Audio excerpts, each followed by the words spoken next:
All right, so you guys wanted to hear about some of the dangers lurking under the sea. Right? Yeah, you're curious about what hazards you might encounter in the ocean. Exactly. Mm-hmm. So we dove into this article called 10 Most Deadly Fish Creatures in the World. 10 most today.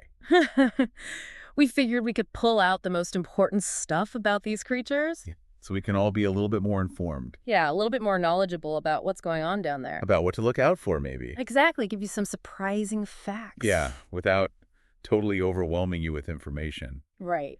Okay, so are you ready to dive in? And absolutely, let's do it. Okay, let's start with something I think most people will probably recognize, even in like cartoon form. Okay. The blowfish. Oh, yeah. You know that like The spiky? inflatable guy. That's the one. Yeah. So those spikes are obviously, a defense mechanism. Yeah, physical defense, but the real danger is the tetrodotoxin. Okay, so tetrodotoxin, tell me more. Yeah, so this potent neurotoxin is actually found in a few different parts of the blowfish. It's not just like one spot. It's not just like, oh, if you avoid the teeth, you're good. Right. It's in the intestines and the ovaries, the liver, even the skin. Wow. So, and what's really fascinating is that it releases this toxin as a defense. So when it puffs up, Yeah, when it's feeling threatened and needs to inflate itself to like really emphasize that like, don't touch me, right, it's also releasing this toxin. like a chemical weapon. Yeah. So what exactly does this tetrodotoxin do if it gets into like a person? Well, it's a neurotoxin, so it's going to mess with your brain's communication with your muscles. Okay. So that can lead to paralysis, muscle weakness, and in really serious cases, it can be fatal. Wow, so they might look kind of funny. Yeah. Or puffed up. Almost cute, but But deadly. yeah, they're definitely not to be trifled with. Okay, so where are these guys typically found? Well, typically you'll find them in tropical waters, Okay. and Indonesia is mentioned specifically in the article. Beautiful, but dangerous. Right. All right, so let's move from the blowfish to something a little bit bigger. Something that I think everyone's probably heard of. Right. A creature that needs no introduction. The great white shark. Yeah, that apex predator. Yeah, the one everyone thinks of when they think of sharks. And the article even points that out. Like, Yeah. it acknowledges how notorious they are. Absolutely. And what I find really fascinating about their hunting strategy is that they just take one bite. Yeah. Just one single, incredibly powerful bite. Then they withdraw. Yeah, and then they kind of see what happens. That seems so efficient, but also just terrifying, like that one bite. Well, that one bite can do a lot of damage. Oh, imagine. I mean, you've got this massive, powerful animal, and it's putting all of its force into that one bite. So it could be fatal. Yeah, it can cause serious damage to organs tissue, and that can lead to death. Now, are attacks on humans common? Not statistically, Okay. but they definitely have the potential to be harmful. I'm glad they're rare. Me too. Okay, so where are some of the places where you're most likely to find a great white? Well, they highlighted a couple places in the article. Yep. Neptune Island off the coast of Australia and Tiger Beach in the Bahamas. So those are places where... So if you're looking to go cage diving or something, Right. those are good places to You'll find them. find them. All right, so let's move on to something a little bit smaller than a great white shark, but just as dangerous. Okay.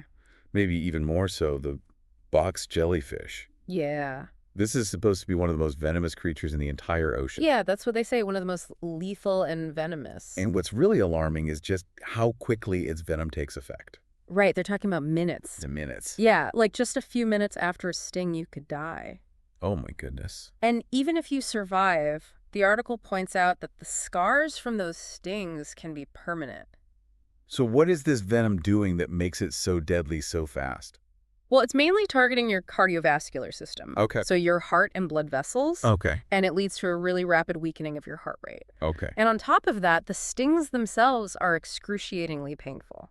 Oh, wow. Like a double whammy. Yeah, it's really rough. Okay, so where are these guys? Well, the article mentions Australia, Japan, and Mexico. Okay, so lots of places to be careful. Yeah, for sure. All right, let's move on to another fish. This one is visually pretty striking. The red lionfish. Yeah, very beautiful. With their, elaborate fins and Yeah, poisonous fin spines. They've got those long dorsal spines. those kind of zebra stripes. Yeah, big pectoral fins, those zebra-like stripes. Yeah, so they're native to the South Pacific Reef. Yeah, that's their native ecosystem. They're also invasive in other areas. Exactly. So how does the threat work with these guys? So when they get disturbed, they'll extend those fins as kind of a warning signal. Like back off. Yeah, like don't mess with me. Right. And if they feel really provoked, then they'll attack with those sharp dorsal spines. And is that fatal to humans? Not usually, thank goodness. That's good. But it can cause extreme pain, breathing difficulties, nausea. Still something you want to avoid.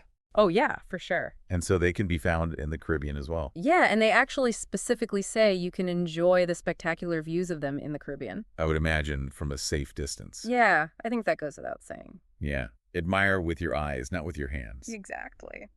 Okay, up next we have the moray eel. Oh. And with their visible teeth and kind of snake-like bodies, they really look like they mean business. Oh, yeah. The article calls them murderous jaws. Yeah. With firm, sharp teeth. Wow. Okay, so those teeth, are they like for grasping prey? Yeah, grasping and holding. Oh. And if you disturb them and they bite you, it can cause some serious wounds. So we should definitely give them a wide berth. Yes, for sure. Do not disturb a moray eel if you can help it. Good advice. There's around 80 different species of moray eels. Wow. And they're typically in subtropical and tropical shallow waters. Okay. Usually among reefs and rocks, kind of hiding out in crevices. And if you are diving or snorkeling, are there any places you might encounter them? Oh, yeah. They mentioned Egypt, Mexico, Belize. Those are some pretty popular. Yeah, those are some pretty popular spots for diving. Right. So you might see some moray eels there. And you can even dive with them. Yeah, with experienced professionals, obviously. Yeah. People who know how to behave around them. Respect their space. Exactly. All right, let's move on to a fish whose name just sounds scary, the tigerfish. Yeah. I mean, the name says it all, right? Yeah, you're not going to want to mess with this guy? No, just like you wouldn't want to mess with a tiger on land. You don't want to mess with the tigerfish in the water. So what makes it so dangerous? Their teeth. Their teeth. They have incredibly sharp teeth, and they're so prominent that you can see them even when the fish's mouth is closed. Ouch. So what kind of damage can those teeth do? Well, the article doesn't really go into detail about, like, their attack behavior. But I mean, just the fact that those teeth are so prominent and sharp. Yeah, that's a warning sign. Yeah, it says something about their capability. Right, so significant injury. Yeah, definitely. Okay, so sharp teeth, and they also have stripes. Yeah, lengthwise stripes, and the pattern depends on the species. Okay, so another kind of warning sign. Exactly. All right, this next one sounds pretty unsettling. Okay. The kangaroo.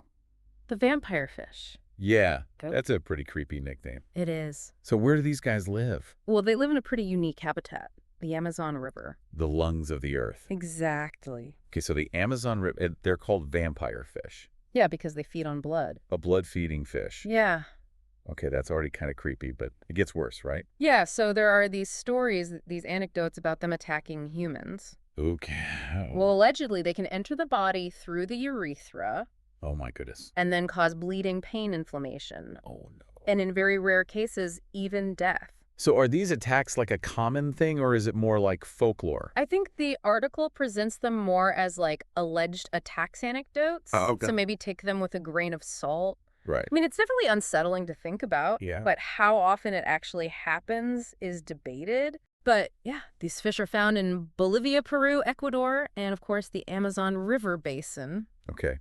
I think I'll stick to swimming pools for now. Probably a good idea. Okay, let's move on to something a little bit more electrifying, the electric eel. Oh, yeah. These are fascinating. They are. They're kind of cool. They have these long snake-like bodies. Okay. And of course, they can generate electric charges. Right. They use it to stun their prey. Makes it easy to catch. Yeah. And also to defend themselves against predators. So like a built-in stun gun. Exactly. So they live in fresh water. Primarily, yes. And they can get pretty big. Yeah, up to 22 kilograms. Wow. And 2.75 meters long. That's huge. Yeah. And how strong is the voltage that they can produce? Well, they're saying between 330 and 650 volts. 650 volts, that is a lot. That'll get your attention. Is that enough to hurt a human? Yeah, it can definitely shock a human. Okay. Probably wouldn't kill you unless you had some other health conditions. Right. But it could knock you out or cause you to fall and drown or something. Right. So yeah, you definitely want to be careful around them. And they're also found in South America. Yeah, the Amazon River basin. Okay, so we're sticking with the Amazon. Yeah, seems to be a theme. A lot of dangerous creatures there. Yeah, for sure. All right, we can't talk about dangerous fish without talking about the piranha. Of course, not everyone knows about piranhas. Yeah, they're like the classic scary fish. They have that reputation for a reason. So what makes them so dangerous? Well, obviously their teeth. Okay. Super sharp teeth. Right. And they have an incredibly strong bite force. Wow. Well, they can bite with a force 20 to 30 times their own body weight. Oh, wow. So they can really take a chunk out of something. Yeah, and we've all seen the nature documentaries. Right. Where they just strip an animal to the bone in minutes. It's pretty terrifying. Yeah, it is. But you know what's interesting? What? You can actually dive with piranhas. What, really? Yeah, in Japan. Japan? Yeah. That's not where I would have expected. Me neither. Okay, but obviously in a very controlled environment. Of course. Yeah. With professionals. Yeah, with people who know what they're doing. Do not try this at home. No, definitely not. Okay, so last but not least, we have the stonefish. A master of disguise. Yes, they blend in so well with their surroundings. So they look like a stone. Yeah, they really do. They look just like a rock on the bottom of the ocean. And that's how they get you. Yeah, you don't see them and you step on them. So it's not that they're actively attacking. Right, it's more of an accidental encounter. Right. But when you step on them, they release venom from these spines on their back. And that venom is deadly. It can be, yeah, And painful. and extremely painful. So a very bad combination. Not a good day. So where are these guys? Well, they're typically found in the shallow waters of the Indo-Pacific. Okay, so if you're wading in those areas, be very careful where you step. Yeah, watch your step. All right. Well, that was quite a journey It was, wasn't it? through the dangerous world beneath the waves. So many different ways to get hurt down there. Yeah, from poison to bites to electric shocks. Yeah, it's amazing how these creatures have evolved all these different ways to protect themselves. And it's not just limited to one area. Nope. These creatures are found all over the world. Yeah, from tropical oceans to freshwater rivers. Yeah, it makes you really appreciate the power of evolution. It does. And it makes you wonder what other dangers are out there. Right. What else haven't we discovered yet? Right. That's a whole other world down there. Well, thanks for taking this deep dive with me. Yeah, it was fun. And to everyone listening, be careful out there. Stay safe. And we'll see you next time. See you later.